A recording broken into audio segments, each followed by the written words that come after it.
Good morning, friends. Today we are going to discuss about the obesity. It is a very important condition, and we will try to understand the pathogenesis as well as the complication of this condition. And myself, Dr. S.K. Sudhkar, Department of Pathology. So, if we go through the definition of this condition, it is defined as excessive accumulation of the fat or adipose tissue, and that deposition should be of sufficient magnitude to impair the health of the person. So, this is the definition, and this deposition basically associated with the increased incidence of different type of problems such as type 2 diabetes mellitus, dyslipidemia, cardiovascular disease, hypertension, and the cancer. And the obesity is basically it is best assessed by a parameter that is called as body mass index or BMI. So there is a simple formula to calculate this BMI. It is weight in kg or weight in kilogram divided by the height in meter square. So this is the formula by which we can assess the BMI of a person.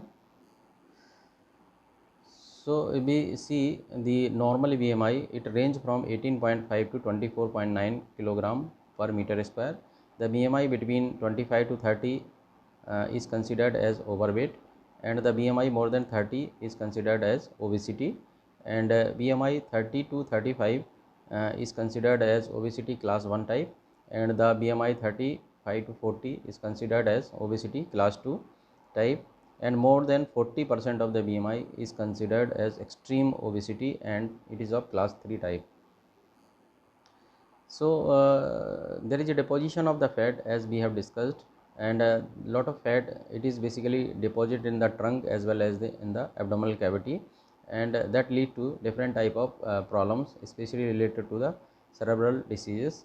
So this central obesity or the visceral obesity is very important, and whenever any person having such type of obesity, it can create lot of problems. So the main causative agent for developing the this obesity, it is the higher calorie content in the diet. So this is very important. So diet is very important source of energy, and especially the diet which contain refined sugar, sweetener, vegetable oils, such type of person who consumes lot of these type of foods, they are more capable of developing the this condition, and it is considered as a global health problem in the especially in the developed and developing countries. So according to WHO, 1.9 billion adults are overweight by the 2015, and more than 650 millions are basically obese by 2025. So in the India, if we see the scenario of India, around 73% of urban Indians are overweight, and out of 4, 3 are basically they are overweight, and almost 1 out of the 2 urban Indians are basically obese. So this is the parameter of the India, and the maximum risk age group is around 28 to 38 years, and 25.5 is the average BMI which is seen in the Indian obese, and in the men's basically out of the 5, one is having extreme obesity, and the mean age group or average age group for this extreme obesity is 37 years, and whereas in case of females, out of 7, one is extremely obese, and the average age of this extreme obesity, it is around 32 years. So if we go through the pathogenesis, it is very complex and not completely understood, and a lot of research is going on, and the research basically shows that there is a interlink between the humoral as well as the neural mechanism. They are interlinked, and these mechanisms basically they control the appetite and satiety, and they play a very important role in the development of this obesity. So there, apart from this, there are many genetic factors, nutritional factors, and the environmental factors and psychological factors they are involved, and their signals they are generated, and a metabolic response through the stimulation in the center located in the hypothalamus is generated. So there is extreme importance of the role of the hypothalamus is seen in regulating this neurohumoral mechanism. So this neurohumoral mechanism basically that regulate the energy balance, it can be subdivided into three components. The first component is the afferent system, or it is also called as the peripheral system, and the signals are basically generated in the form of the leptins, adiponectins from the fat cells, and the peptide YY from the intestine, especially the colon or the ileum, and the insulin from the pancreas. So these are the basically peripheral signals. Apart from this, there is a release of ghrelin from the stomach. So these are the peripheral signals. They will reach to the basically hypothalamus, and where they will stimulate the first order neurons. So hypothalamus is the higher center for regulating this neurohumoral response, where the basically the signals they are processed and integrated, and there is generation of the efferent signals they are generated from the hypothalamus. So in order to control this mechanism, there are two subset of first order neurons. These neurons basically POMC or pro-opiomelanocortin, and the CART, that is caffeine and amphetamine regulated transcript neurons. Apart from this, there are neuropeptide Y and agouti related peptide neurons. So these are the first order neurons, and they will communicate with the second order neurons in the hypothalamus, and they will generate the efferent signal. So in the efferent system, these signals they are generated from the second order neurons of the hypothalamus to control the food intake and the energy expenditure. So this is very important, as the second signals, second order neurons play a important role in the release of the signals in order to control the food intake and the energy expenditure. So hypothalamus basically it also communicate with the forebrain and the midbrain that control the autonomic nervous system. So this is the diagrammatic representation of these all three systems. They are interlinked, and they will regulate the food intake and the energy balance. So here in the diagram you can easily see the afferent signal, the central processing unit, and the efferent signal, and the basically the first order neurons. They are stimulated by the release of the leptin from the adipose tissue, and the peptide basically from the intestine, and the ghrelin. So in case of the fat state, this excessive of the leptin it is released, and it stimulates the first order neuron, especially the POMC and the CART neuron, as we have discussed is the first order neuron.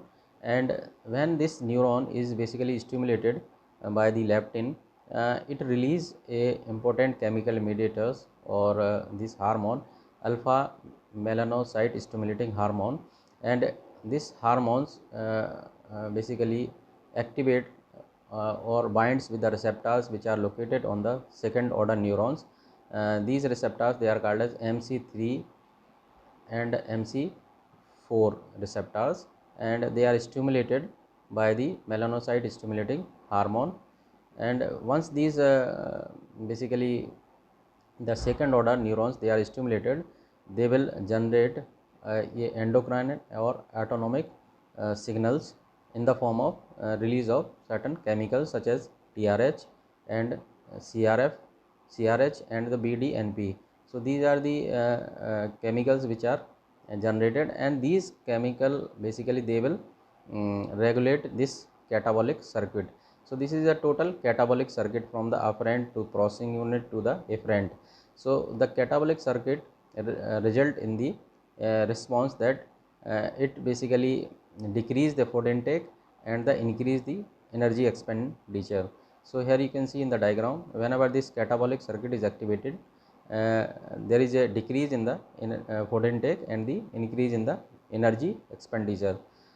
On the other hand, when the ghrelin basically in the fasting state, whenever a person in the fasting state, there is a release of the ghrelin from the stomach, and they will stimulate the different type of first order neuron.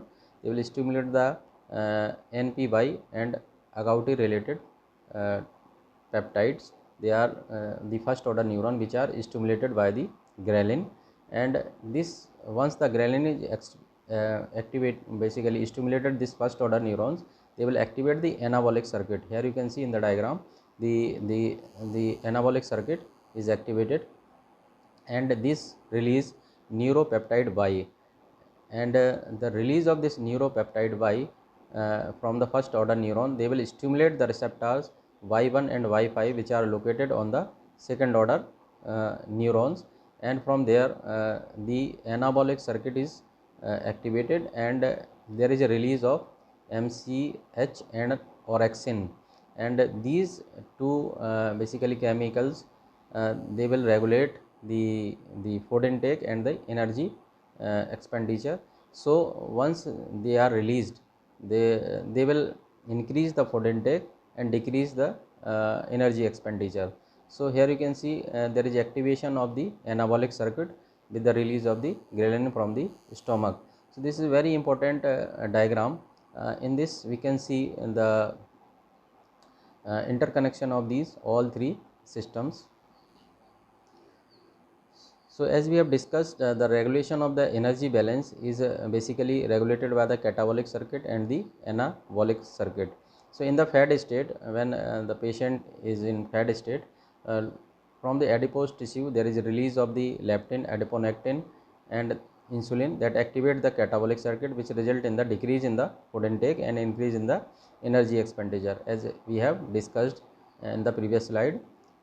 On the fasting state, the signals they are released from the stomach in the form of ghrelin, and they will activate the anabolic circuit, and that result in increased food intake and the decreased energy expenditure. This we have already discussed in the previous slide. So this is again a diagram which is taken from the Robbins book, and these are all the three systems we have already discussed. The release of these peripheral signals or afferent signals from the this afferent system. Here you can see the leptins is released from the adipocytes, the ghrelins is releasing from the parietal cells of the stomach, and the insulin is releasing from the beta cells of the pancreas, and the neuropeptide basically they will secreted from the intestine from the L cells, and they all can activate the anabolic circuit or the catabolic circuit in the hypothalamus, that result in the increase or decrease in food intake and increase or decrease in the energy expenditure. So this is a typical type of neurohumoral mechanism which is regulated by the hypothalamus. So if we discuss the leptin, these are the basically hormones which is basically secreted from the fat cells or synthesized from the fat cells. So this hormone leptin, it is of 16 kilodalton and it is a product of OB gene. So this gene basically responsible for the production of the leptin, and its receptor OBR are the product of DB gene, belong to the type 1 cytokine superfamily. In the hypothalamus, as we have discussed, it stimulates the POMC and the CART neurons. These are the first order neurons which are stimulated, and that result in the activation of the catabolic circuit and activation of the catabolic circuit and a release of the melanocyte stimulating hormones from this first order neurons, and they will act on the second order neurons through the receptors MC3 and 4. So simultaneously these hormones basically inhibit the NPY and agouti related peptides neurons. These are the again these are the another subset of the first order neurons. They are basically orexogenic, or they are responsible for the anabolic activation or anabolic circuit activation. So these are basically inhibited by the leptins. So whenever there is a loss of function or mutation in the OB gene, it result in the early onset of the obesity. So whenever this gene, basically OB gene, which is responsible for the synthesis of leptin, whenever there is a loss of function, or whenever there is a mutation uh, in such a way that there is a loss of function of this gene, it result in the early onset obesities. And mutation in the this MC4R receptors, these receptors, as we have said, they are located on the second order neurons, that result in, whenever these receptors they are mutated, they will result in the massive obesity. So that result in the failure of the catabolic circuit, and the person is try to have the activation of all the time, the anabolic circuit is activated, and he will eat more and more food, and there is a decreased expenditure of the energy. So this is the diagrammatic representation of the function of the leptin. Here you can see in whenever the adipose tissue they are less, or whenever low content of fat is there, that result in decrease in the leptin, and that leptin stimulate the first order neuron in the hypothalamus, and that result in the basically uh, uh, increase food intake and decrease in the energy expenditure. So here you can see whenever the weight is less, the less release of leptin occurs, and in that condition the person will have increased food intake and the decreased energy expenditure. On the opposite, whenever the person is having more fat, or he is having more weight gain, there is a release of the leptin, and this leptin stimulate the hypothalamus, the first order neuron which we have discussed, and there is a activation of the catabolic circuit. So in the catabolic circuit, the person will have decreased food intake and energy expenditure. In the previous slide we have discussed this activation of the catabolic circuit, and this activation occurs due to the increased release of the leptin from the fat cells. Apart from this, there is another hormone called adiponectin. It is produced from the adipocytes or fat cells. The main important function of this adiponectin, it stimulates the fatty acid oxidation in the muscles. So this is very important, and it is also called as fat burning molecule, and it circulate in the form of 3 or 6 or more monomers. So this is very important, adiponectin. It basically favors the oxidation of the fatty acid in the muscles. So here you can see in the diagram itself, it diverts a lot of fatty acid, free fatty acid toward the muscles, and that result in the oxidation of this free fatty acid, and it also increases the insulin sensitivity. So adiponectin have another important function on the liver, and in the liver basically it decreases the free fatty acid influx. So this is very important. So whenever there is a decrease in the free fatty acid influx in the liver, it will lead to decrease in the triglyceride level, as well as decrease in the glucose level. Again it will result in the increased insulin sensitivity.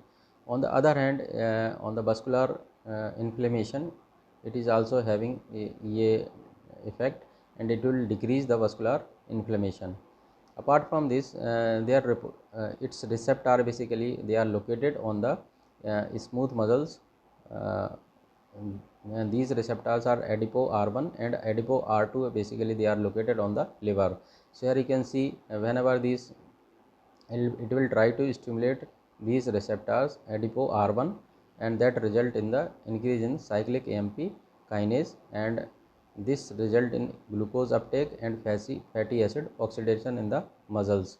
On the other hand, basically whenever these adipo R2 they will activated, uh, it basically result uh, uh, in the liver, it result in increased glucose uptake and the fatty acid oxidation. So this is very important function of the adiponectin. Apart from this, there is another component, that is adipose tissue. So adipose tissue, they will produce different type of cytokines such as interleukin 6, tumor necrotic factors, and interleukin 1 and interleukin 18. So these are released from the adipose tissue, and the steroid hormones. So lot of chemical mediators of the inflammation they are released, and they will create a chronic subclinical inflammatory state is basically created, and it can be assessed by measuring the C reactive protein in the blood. So this is another important role of adipose tissue. The gut hormone, that is ghrelin, as we have discussed, the ghrelin is secreted from the stomach. So whenever the person in the fasting state, it will activate the anabolic circuit through the first order neurons in the hypothalamus, and they will stimulate the second order neurons receptor Y1 and Y5, and they will in turn activate the anabolic circuit, and there is an increased food intake and decrease in the energy expenditure. So this is the role of ghrelin. If you go through the complication of this condition, this is very important. A lot of complications are occurs due to the obesity.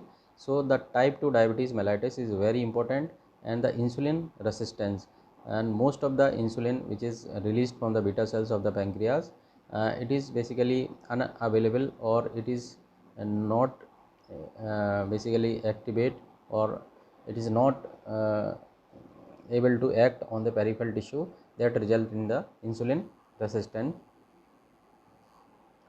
So if we discuss the role of this insulin resistance, very important, and it has insulin has multiple functions, and so whenever the obesity is there in a person, it will result in insulin resistance. So in the insulin resistance, basically it develops a metabolic syndrome. So in the metabolic syndrome, we can have the increased adiposity, increase basically glucose intolerance, and hypertension and dyslipidemia. These all together constitute the metabolic syndrome, and this result in the type 2 diabetes mellitus. And whenever this insulin is basically unavailable for the peripheral tissue, it result in the hyperinsulinemia. So a lot of insulin is there in the blood, and that result in decrease in the adiponectin levels, and it has a lot of effect on the basically the metabolic functions. And this hyperinsulinemia, or more level of insulin, inhibit the action of the insulin growth factor binding protein 1 and the insulin growth factor binding protein 2. So these basically they are inhibited, and they will increase the bioavailability of insulin growth factor 1. And this insulin growth factor 1 is basically responsible for the it has mitogenic effect, as well as it act as a anti-apoptotic. So it will basically increase the cell proliferation and decrease the apoptosis, and that result in the development of many type of cancers. So this is very important mechanism for the development of cancer in case of obesity. On the other hand, this hyperinsulinemia, or increased level of insulin in the blood, they can increase the activity of peripheral aromatase enzymes. Its activity is increased, and there is a increased conversion of the androgen into the estrogen. So more estrogen it is bioavailable in the blood, and simultaneously it decreases the sex hormone binding globulin production and increase in the ovarian androgens. So this excess insulin sex hormone excess is basically dysregulated, and it can also produce multiple type of problems.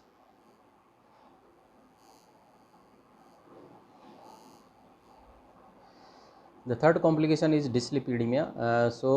In the dyslipidemia, basically there is increased level of low density lipoprotein and very low density lipoprotein, VLDL and LDL, and triglyceride, they are very much increased, and there is a decreased level of high density lipoprotein, basically the HDL, it is decreased. So there is a disproportion of lipoproteins, and this is called as dyslipidemia.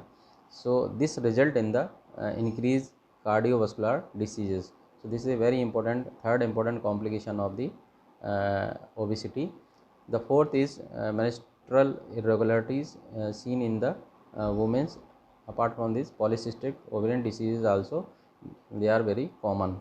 Apart from this, the gynecomastia in men, is basically due to excessive estrogen and osteoarthritis.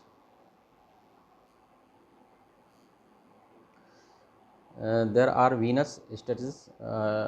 Some of the veins, they are blocked basically, and there is a development of a condition called acanthosis nigricans. In this we can see darkening and the thickening of the skin fold over the neck, elbow and the interphalanges, and there is a increased skin friability and urinary incontinence. So these are all other type of complication which we can see: sleep apnea, polycythemia, right heart failure, and GERD, that is development of peptic ulcers, and the different type of intestinal problems, the gallstone, the uh, non-alcoholic type of fatty liver is also develops. So these are the complications of the basically obesity. Apart from this, we have discussed that there is a development of cancers. So such type of persons, they are more prone to develop the thyroid cancer, gallbladder cancer, the adenocarcinoma in the gallbladder, and the prostatic cancer, breast cancer, endometrial cancer, colon, esophagus and rectum, and the pancreas.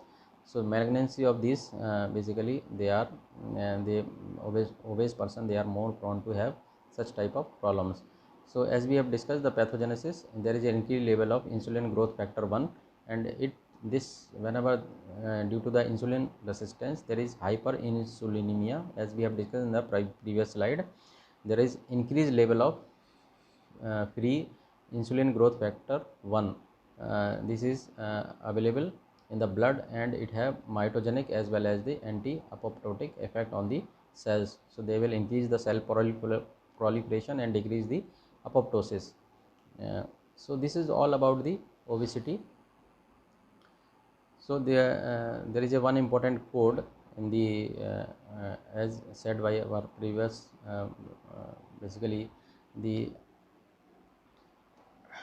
ex-president, that is if you fail, never give up, because fail means the first attempt in the learning. So it is said by the APJ Abdul Kalam. And thank you all for watching this video. I hope this video will be useful for you. Thank you very much.